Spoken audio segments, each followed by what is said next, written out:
So this week we talked about triangulation and gaslighting rather quickly, and I have long videos on both of those throughout the series of 700. This is 765 videos. Please look them up. There's a lot of information about gaslighting and triangulation in this series for the past 3 years on this YouTube channel. It all is part of devalue. They have, I've told you before, I picture them as with a big toolbox on them, the size of, like the older people will remember a boom box. For younger people, it's a big, huge radio. And some people would walk around with it on a strap, made famous when John Cusack held it above his head and say anything, a boom box, okay? I picture something that size as a toolbox that the narcissist walks around with. And there's all different slots. And they have triangulation, and they have gaslighting as a tool, and they have smearing behind your back, and they have all these different ways that they can absolutely devalue you, and it's all part of the devalue. All this week, we've discussed ways that they do this, and there are many more tactics that they can use to employ this devalue. But I am telling you something. If it looks and smells and feels yucky and icky, and you just feel wretched around this person all the time, they're devaluing you. Open your eyes. And I wish I could have said this to myself. That's why I'm doing it like this to you. Open them. If they're devaluing you, I don't want to say get out, because I never tell anyone to leave, because it's a very personal choice. But I do not want you to sit there and think you have to take devalue. And saying it's a personal choice to leave is very important for me, because I don't like when people that are in bad relationships are blanketly told, oh, just leave then. It's not that easy. There are 1,000 reasons, I said before, that they stay, and 1,000 reasons they don't leave. It is an extremely tedious, tenuous position that a person is in when they're being devalued. And there's an element of that Stockholm syndrome thing, and they have, the person believing that they're wonderful, and you're sitting there, but I love him, but I love him, but I love him. I want you to ask yourself this as an objective question. How can you love someone who is right out the bad things they do to you? I told you I had a whiteboard, and I made 2 sides. For new people, in case you've never heard me explain this, I have a big whiteboard, and I made 2 sides. And on the left side, I wrote down just enough words for me to indicate the thing that happened, the disaster date, the happening, the thing I found, whatever it was. It was chock full, one line after another, chock full on the left.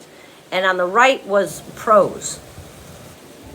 It was empty, because I don't take fake niceness as a pro. Oh, he was funny. Nope, it was manipulation. So the pro side was empty. And I left that whiteboard up in front of me for 3 months, staring at it. I sit right there on that couch, and I had it against this wall, leaning up, like against this wall, like below the TV. And I would just sit there, and I have my coffee in the morning, and I'm sitting at night, and I'm looking at it. My question was, would someone who loves me do this, this, this? And as I kept reading over all the examples over and over again, I finally came to the conclusion, absolutely not. And they were all examples of being devalued.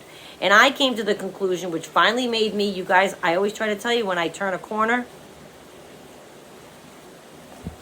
this made me not only turn a corner, but bounce away happily like on a pogo stick from this person.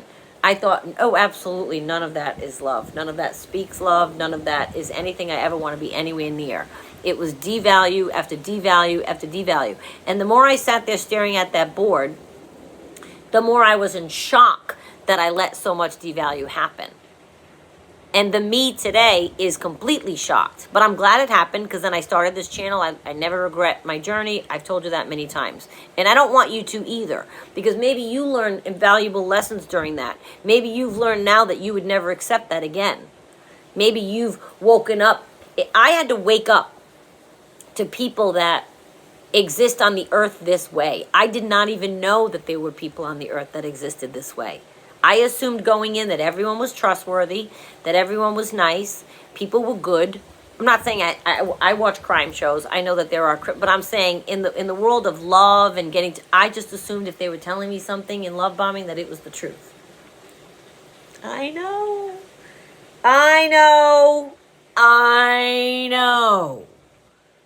But once I learned all of this, and I'm staring at the devalue that they put me through, and you put your own list, have your own list in your head right now. Is that something and then they're telling me out of the other side of their mouth they love me? That's not love. I don't care what they come up with. And again, we're not talking about somebody having a bad day and being grouchy. That's not mistreatment. That's humanity. Let's get that right now out on the table. You know what I'm talking about. I call them disaster dates, right? A date that you learned something, a date that something happened, a date that you found out something, caught them, whatever it is. I had a list a mile long, and I'm sure you do too. Well, no one that loves you would mistreat you that way. No one that loves you would devalue you that way. Ever. Ever. I think of the people in my life who my friends, my family, that they wouldn't devalue me that way. Ever. Devalue? With things like triangulation and gaslighting, the evil things we discussed this week, that is a terrible thing to do, make someone think they're crazy, make someone jealous on purpose. These are awful things to do to people. And they were all part of my list. And I thought, this person never loved me. They were self-serving. They were here to get their own ego stroked, and I'm good for that because I'm a perpetual cheerleader. And they were going to keep me around for as long as I did that. Now, I ended up discarding my narcissist every time, and in the end also. He never discarded me. With all the back and forth, it was always me kicking him out of my life. But there's always that back and forth, isn't it? Because then they come back to you. I'm telling you, once I did the whiteboard thing and I'm staring at it and staring at all this devalue, and I thought, are you out of your mind, Renee? I wouldn't allow someone in my life for 2 seconds who did a tenth of any of what I had written down on that board. I took a picture of it. I have a screenshot of it. I'm not going to go through the details because mine don't matter versus yours.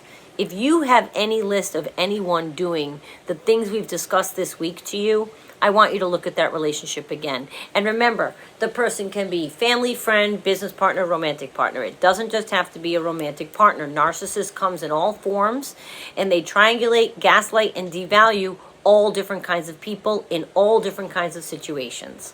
So if you have someone that you're like, you know what, I have a real long list of things they've done to me. They're devaluing you, and your self-respect should get you out of there. Have a good weekend. I'll see you Monday.